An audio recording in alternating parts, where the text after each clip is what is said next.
Okay, so tonight we are doing the Civil War, and we left off with the election of Abraham Lincoln in November of 1860, and almost immediately South Carolina votes to leave the Union. Of course, we're not surprised that South Carolina would vote to leave the Union. They wanted to leave the Union back during the nullification crisis in 1831, but Andrew Jackson stopped that with the Force Bill.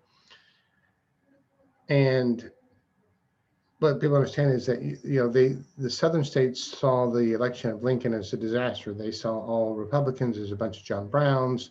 They called Lincoln a black Republican. Lincoln was not even allowed on the ballots in deep southern states, but was still able to win the presidency, partly because you're going back to the Compromise of 1850 and breaking up that, maintaining the same number of free states as opposed to slave states.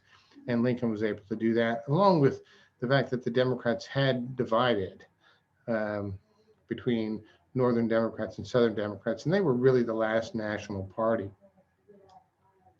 So let's talk about the Southern states. Now, South Carolina leaves in December, and then almost immediately in February, the first wave of secession occurs in the Deep South. In the Deep South, we're talking about Texas, Mississippi, uh, Alabama, Louisiana, Georgia, South Carolina, and Florida. And this isn't surprising. This is mainly where most of the slaves were. And these are the states that have the most vested in slavery. In fact, there's a great book out there. If you really want to get into the details, it's called The Road to Disunion by William P. Freeling. There's two parts to it. He even is able to break down the votes of the secessionist conventions, like in Texas, where you see that the counties that have the most slaves are voting to leave the Union. Counties that don't have a lot of slaves don't leave the Union. And of course, this will cause some problems within those states. I mean, Missouri is going to have this problem. There's only a certain section of Missouri down the center that had a lot of slaves used for growing hemp, and will lead to a very nasty civil war within Missouri. But you see that first uh, wave of secession. And it's interesting, they create a Confederation Constitution. Now, this Confederation Constitution is going to be stricter than the US Constitution. This is going to be that, people say states' rights, but the South creates a very restrictive constitution. For example, it's going to be the first government in the United States to have a peacetime draft. It's going to be the first government to begin an income tax. And in this Constitution, it said that once you join the Confederation, you could not leave it.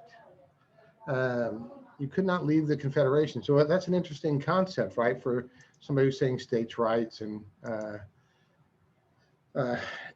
uh, that they want to be able to leave the Union. Well, the real cause of the war, and we should need to point this out, is slavery. I mean, if you look at Alexander Stephens, the first vice president and last vice president of the Confederacy, he gave a famous speech called the Cornerstone Speech, and I'm going to quote part of it here real quickly for you that will explain what is going on in their minds at the time.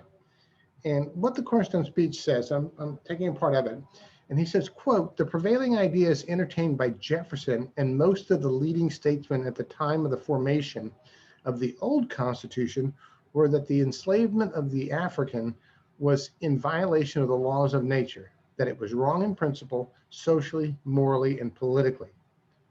Those ideas, however, were fundamentally wrong," says Stephens. "They rested upon the assumption of equality of the races. This was an error." Stephens goes on to say, "Our new government is founded upon exactly the opposite idea. Its foundations are laid, its cornerstone rests upon the great truth that the Negro is not equal to the white man, that slavery subordination to the superior race is his natural, normal condition. This, our new government, is the first in the history of the world based upon this great physical, philosophical, and moral truth." That's the Cornerstone Speech given in March 21st of 1861. So I think it's telling you at the time, really, what they're fighting for. Now, it should be pointed out that Alexander Stephens, after the Civil War, is going to write this long tome about, well, it really wasn't about slavery. It was about constitutional issues. You need to look at what they were saying before the war. After war, when they lose and they know they're on the wrong side of history, they try to change what the reasons for the war was. This is typical, right? We see losers in wars do this. The difference is going to be here is that when we say winners write history, that's not going to be the case in the Civil War. We are going to see as we get later on into lectures is that the South writes this history. We come up with the lost cause myth, and the reason why the war occurred becomes blurred, but it wasn't blurred at the time. So here's another question we need to ask. Why does Texas leave? Texas had been struggling to get into the Union. They had tried twice, they'd been rejected twice on the issue of slavery. Eventually they get brought into the Union on December 29th, 1845. So why does Texas all of a sudden want to leave? In fact, they had just elected a Unionist governor, Sam Houston. Sam Houston was a strong Union man. There was a strong Union sentiment in Texas.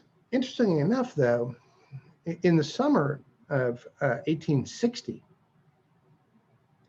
in the North Texas region, there was a drought, a severe drought, and there were a series of fires, probably caused by the drought. These will become known as the Texas Troubles.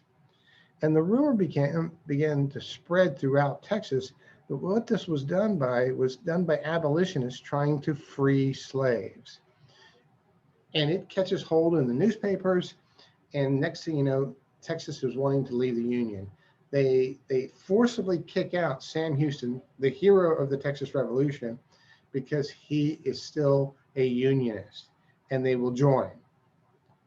Now, you've got these states leaving. So what is the response of James Buchanan? This is something that we need to know, because remember, Lincoln won't take office until March 4th. He's got some time, because we don't change the day we swear in the presidency until the 20th Amendment in 1932. Well, there's a Fort Sumter in South Carolina, and Buchanan wants to restock the fort. Confederates fire upon the ship that's full of supplies. The ship, oddly enough, is known as the Star of the West, named after Henry Clay, the great compromiser, who's now dead. So there's some irony there. They fire upon the ship. This is clearly an act of war, but Buchanan does nothing. Buchanan says that secession is illegal, but there's nothing he can do about it. So he's sort of the president who's fiddling while Rome burns. Well, Lincoln will take office on March 4th. Now, it's a very tricky time for him. He has to sneak into Washington, D.C. There was clearly an assassination plot against him, and he has to sneak through Baltimore to get there. But he gives his inauguration speech, and he says, look, I'm not going to do anything about slavery. I can't. He goes, I don't have the constitutional power to tell a state they can't have slaves. He said, my concern is the expansion of that slavery into new territories. He thinks that's a bad idea. And he also says that he will not fire first, but he will preserve the Union. So Lincoln's first goal here is that Lincoln's not out to free the slaves. He's out to preserve the Union. And he's got some other problems. He's the first Republican president, so there's no established support in the bureaucracy. That's a problem. You've got to have some support.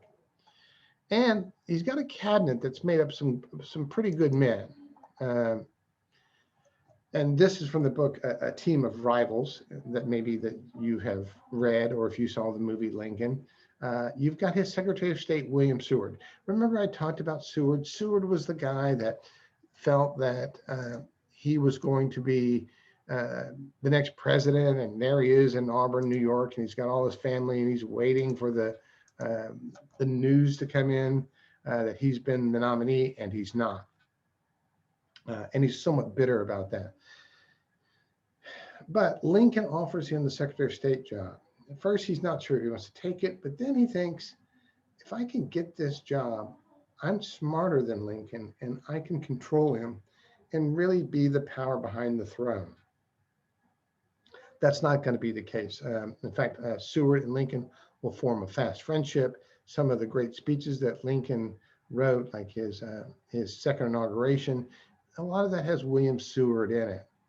His Secretary of the Treasury is going to be Salmon Chase, another one of his rivals for president. His Secretary of War is Simon Cameron, later replaced by Edwin Stanton. Another person is one of his opponents. And then another one is his Secretary of State, Gideon Welles. Chase is an interesting guy. Chase does not like Lincoln, and he constantly threatens to resign. He's always writing resignation letters because he doesn't like Lincoln, and Lincoln never accepts them. He goes, nope, I just need him. I know he's not bad-mouthing me. In fact, he was telling people there was all this dissension in the cabinet. And finally, Lincoln brought in a whole bunch of reporters and members of Congress into the cabinet and asked every member of the cabinet, is there any dissension? So Chase was on the spot in front of all these people, and he had to say no. Eventually, and I'm jumping way ahead here, Chase does gives his resignation. And finally, Lincoln has said, you know what, I've had enough. And Chase finds out that when he goes up to the Capitol building that they're actually approving his replacement. But Lincoln doesn't hold a grudge. Chase always wanted to be on the Supreme Court, and Lincoln will appoint him to the Supreme Court. Well, let's go back to Fort Sumter. Of course, it's a fort in Charleston Harbor. South Carolina says, hey, that's a foreign power on our territory. We're an independent nation now. It's running out of supplies.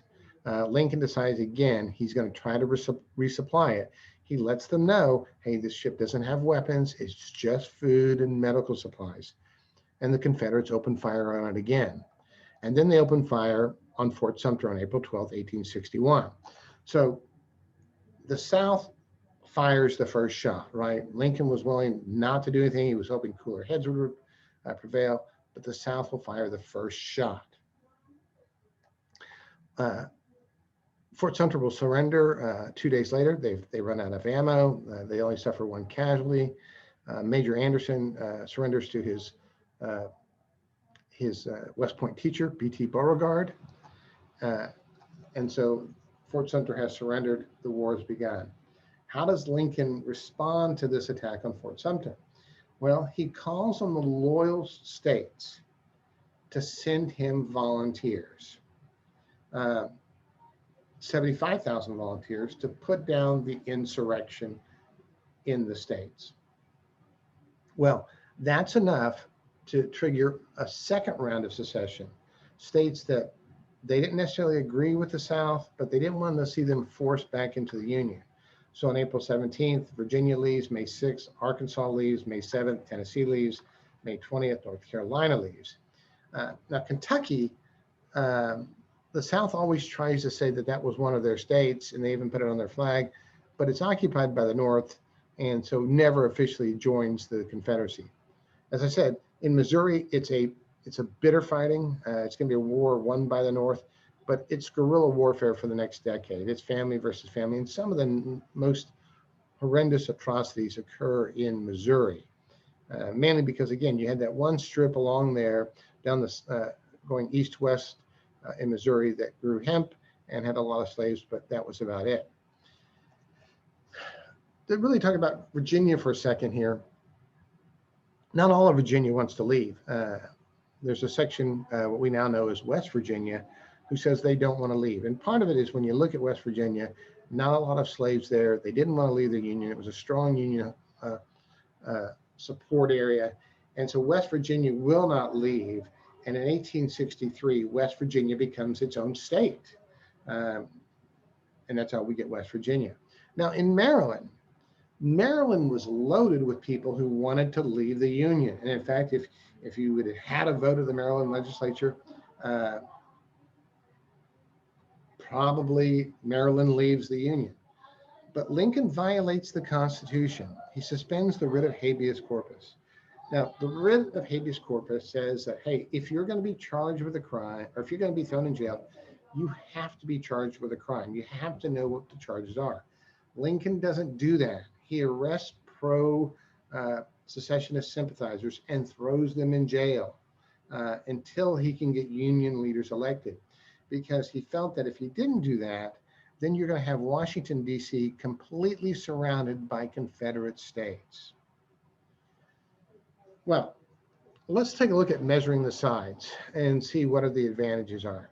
Well, economic. The Union has 23 states, 22 million people. They got 97% of the firearms. They've got 96% of the railroad equipment, almost all the major shipping firms and banking interests. I mean, all the money is coming through New York. And by the way, there's several good books on this.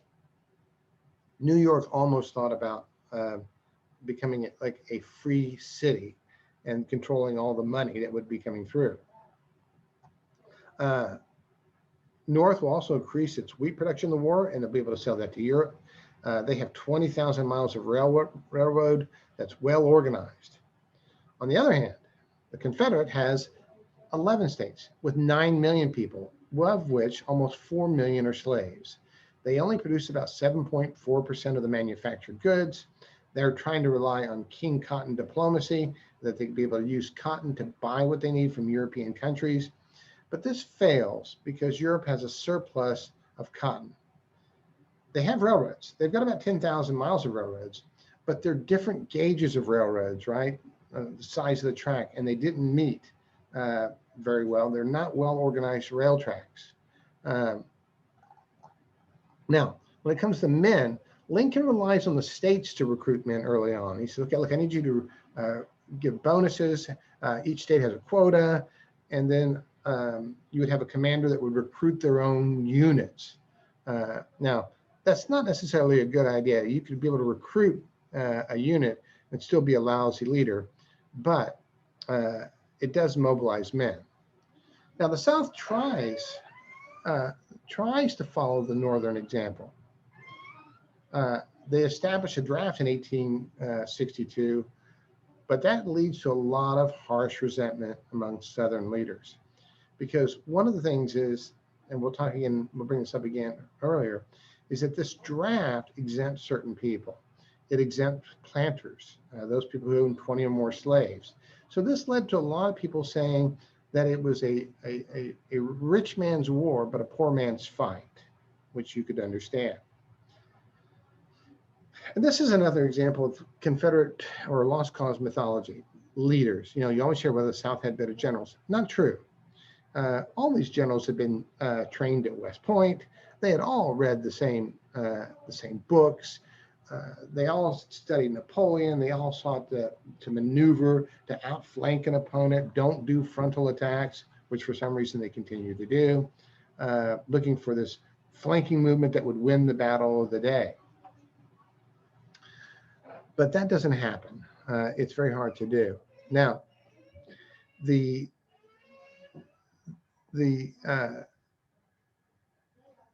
we hear about the different generals from South and North, you often hear about Robert E. Lee. But when you look out toward the Western theater, Union generals are crushing Southern generals with consistency. So let's not get this mistake that somehow the generals are better on one side. It's a balance. There are some good generals on the South, and there's some good generals in the North.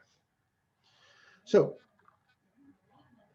the person who's going to come up with a plan that will eventually defeat the South is going to be Winfield Scott. We remember Winfield Scott from the Mexican-American War. He's getting a little bit too old. He's not in the best of shape. He has to be wrenched up onto his horse because he's gained a lot of weight. But he's still pretty sharp mentally. He comes up with what they call the Anaconda Plan. And what the Anaconda Plan was going to be was that, one, they would do a blockade of Southern ports. Don't allow anything to come in or out. The South doesn't have much of a navy.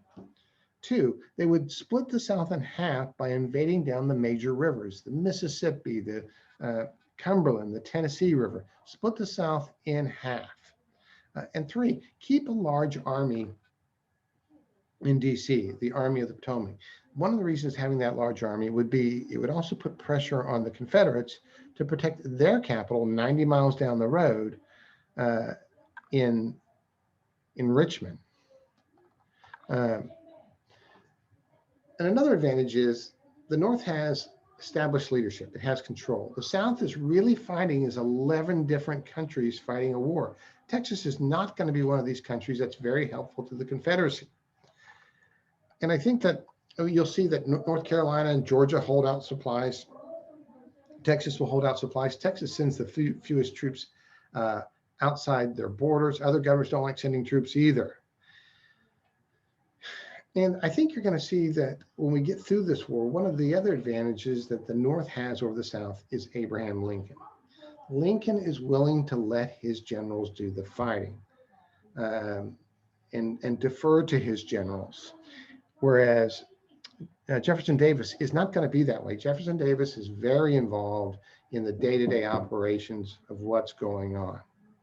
Well, this is going to be also the first modern war that we should talk about. It's the first modern war in a lot of ways. And, sometimes people would argue that you should, if you're in the First World War, then maybe should have studied here. It's the first modern war for a couple of reasons. One, it's the first modern war in terms of communication. We're going to see the telegraph play a big part here.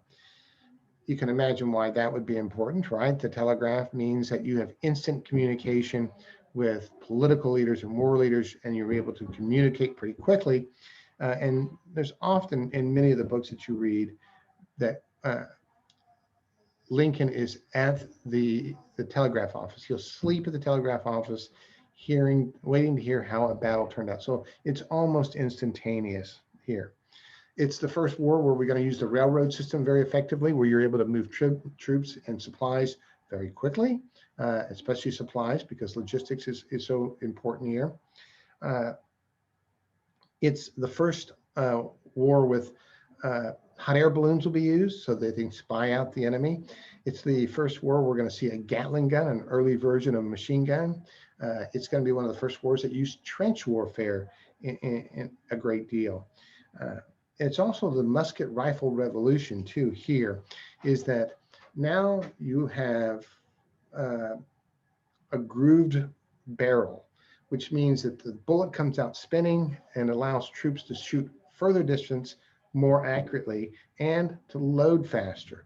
So the advantage is always to the defense. And we're going to be shocked how often when they send people straight forward into a battle and they're just mowed down because soldiers can now shoot at a greater distance at a more rapid pace of speed.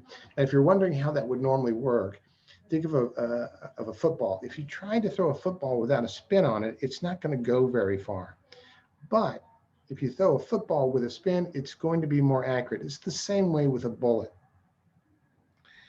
It's going to be a war that contrary to what the movies show us, this war is going to be distant and impersonal.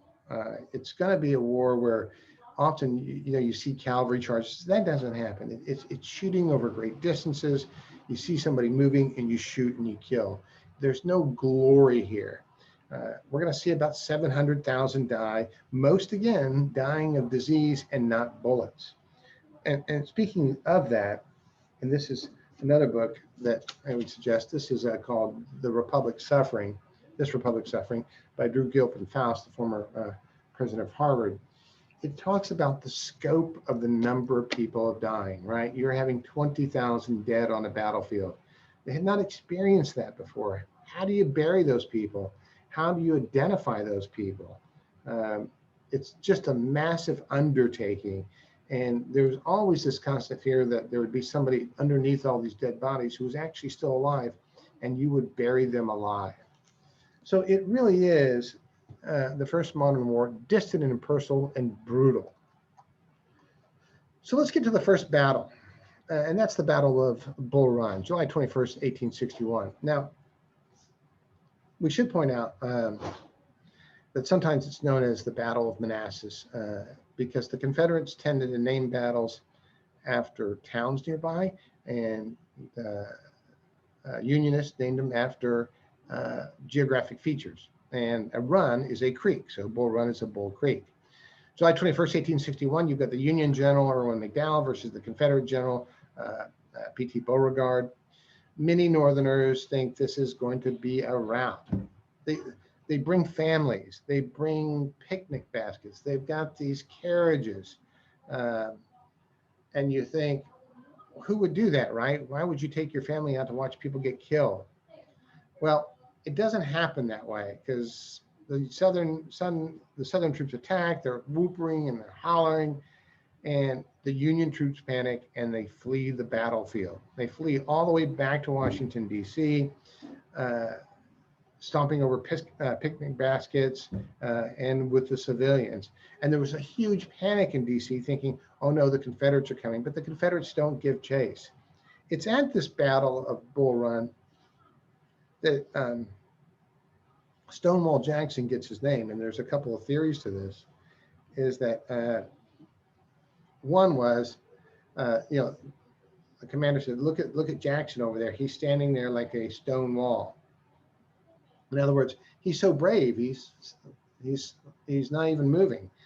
And it could also have been pejorative. Why isn't he attacking? Why is he just standing there like a stone wall when he should be attacking? But his name becomes Stonewall Jackson. And Jackson is a good general, but he's not a good strategic general. He's good at when Lee can give him orders and a task, he can do that. But when coming up to a strategy on his own, he's not so good. Well, Bull Run demonstrated that the war was not going to be won very quickly. So I've already told you about the Union strategy, which was have the Army of Potomac protect Washington, pressure the Confederate capital, naval blockade of the South, divide the Confederacy by invading along the major rivers. But what about the Confederacy? And this is one of the criticisms, and maybe you've seen Ken Burns' Civil War. I've never been a big fan of it. To me, it runs too much of the lost cause narrative. They rely heavily on Shelby Foote, who says, well, the South never had a chance to win the war. They never did. Well, that's reading history backwards, because clearly Southerners believed that they could win this war. They didn't go into the war thinking they would lose. I mean, it was the same way with the American Revolution, right? The Americans didn't have much of an army. They were fighting the world superpower, but they believed that they could win. So what is this? And by the way, the Confederates almost win this war. They get really close. So when people say they didn't have a chance, that's just not true. They have a very good chance, and they certainly believe they had a good chance, and that's what's most important. What did they believe? They believed they could win this war. So the Confederate strategy is stalemate. Hold it to a tie. Hope for British or French aid, much like the American Revolution, right? And then hope that public opinion in the North will force the Union out of the war, right? That eventually that they'll just get so much death that they'll just say, let's get out. We're tired of it. And they know that for the most part, they are going to have to fight. The Union Army is going to have to fight as attackers. They're going to be having to invade the South and fighting on unfamiliar territory. And the Confederates know this gives them advantage. And so we're going to see that by the time we get to 1864, that public opinion was turning against the war, that there was some thought that why not just let them go? Why are all these people dying? There was some talk in Britain of actually recognizing the Confederacy until the Battle of Antietam, but there was some talk of it. And so the Confederate strategy is a sound strategy and one that they could win. So let's talk about the Battle of Shiloh, sometimes known as the Battle of Corinth, depending on who you're talking to. So the Union Army is moving through Tennessee by the way of the Tennessee River, led by Ulysses S. Grant. Now, Grant's going to rest his troops outside of Corinth, Mississippi. It's a poor defensive position because the river is behind you. And this isn't like the Trinity River. This is a huge river, obviously. The Confederates launch a surprise attack. They kill many Union troops while they sleep. I mean, as you can imagine, waking up and you're dead. It's terrible. And the fighting goes on all day in the heat. In fact, there's a pond, and you could go to it, in which was considered neutral ground for both sides, that you could go and get water and nobody would shoot each other. And Grant's forces are pinned against the river. The only thing that saves Grant at this point is William Tecumseh Sherman. He rallies troops and offers a counterattack. And then Union reinforcements arrive and the Confederates withdraw. Now, we don't think much of the Battle of Shiloh. We may not have heard much of it, but there's a national battlefield, obviously, that you can go visit. But what is the outcome of this battle? Well, for one, it does end Confederate power in the Mississippi Valley. They're not going to be a threat there anymore because of Grant and Sherman. And Lincoln and his staff begin to realize, okay, this is not going to be mission accomplished real fast, right? This is going to be a war that's going to take some time. And it's one of the reasons, by the way, that Lincoln is not pushing the slavery issue. He doesn't want to lose some of the upper South states who might not come along if he pushes the slavery issue. So he knows he's got to play the long game. And the Battle of Shiloh ends up with 20,000 deaths, which was more deaths combined than the War of 1812, the Mexican War, and the Revolutionary War combined.